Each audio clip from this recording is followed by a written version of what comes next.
It's the end of the year, so we get to go to all these cool things.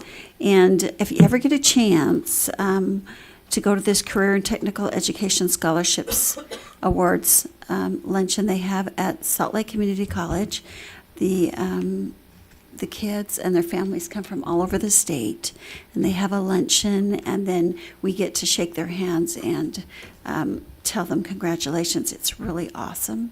It's a lot of fun. And so if you get a chance to go, I went this year. Rachel and Talia do a fantastic job, and I was just so grateful to go and be able to talk to all those kids and hear all of the exciting things they have planned. So that was really cool. So thanks. Okay, thank you. Board Member Reby? I would like to thank the board for allowing me to attend the ASU GVU conference. It was great. I loved it. I wrote down a couple of quotes that I thought were phenomenal. Arnie Duncan said, "Proximity builds empathy." I thought that was a really great thing for us to remember. To be with our students makes us more empathetic.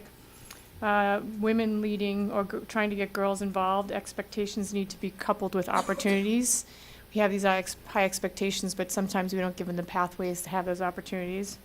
The conference was about student-centered and personalized learning opportunities, and I think that's something that we should hold dear to our hearts when we're making decisions about how we can help our students, making sure it's personalized and student-centered.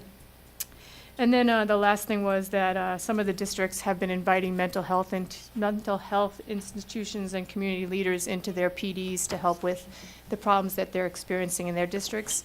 And I think this would be a great thing for some of our districts to consider, not just looking for PD as a educational experience, but also a way that we can help deal with some of the special issues in our schools. I know I have a school that's high refugees. I have another school that has a high homeless population. I have another school that might have some other kind of unique needs in that area. So reaching out to our community leaders and asking them to maybe help us with some of our unique needs in our schools might be just as important as reaching out for people that do STEM stuff and math stuff and science stuff, but are recognizing the needs of our students.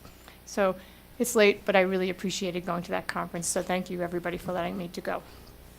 Okay, thank you. Board Member Belknap?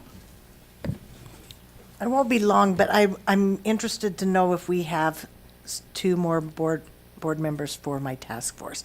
Just throwing that out. You can follow up later. Okay. What's your task? Graduation. I will follow up. Okay. Board Member Vice Chair Ellis? I just wanted to put a plug in for any comments you might have for eliminating barriers or anything that when you look and see something that's inhibiting growth or excellence in education, as the task force scope is. We're meeting, and it's this year the task is to move the big rocks. We've been moving little rocks, and we've identified out in the field and in the public what is identified kind of as big rocks, but they're big moves. Anyways, and so we'd also like to just reach out to the board members, and if there's anything that you see that something that we could look at and see identify the barriers, and then either make requests legislatively or things that often they're just simple rule changes to move some of these. So anyways, that's just a little plug.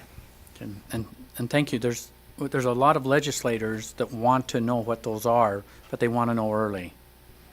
And so if you know of them or you suspect something that's worth some kind of evaluation or look at it, please feel free to move it forward. Thank you. Is there any other board comments? Seeing none, I seek a motion to adjourn. Second? All in favor say aye. Those opposed? Nay. Oh, no, I was kidding.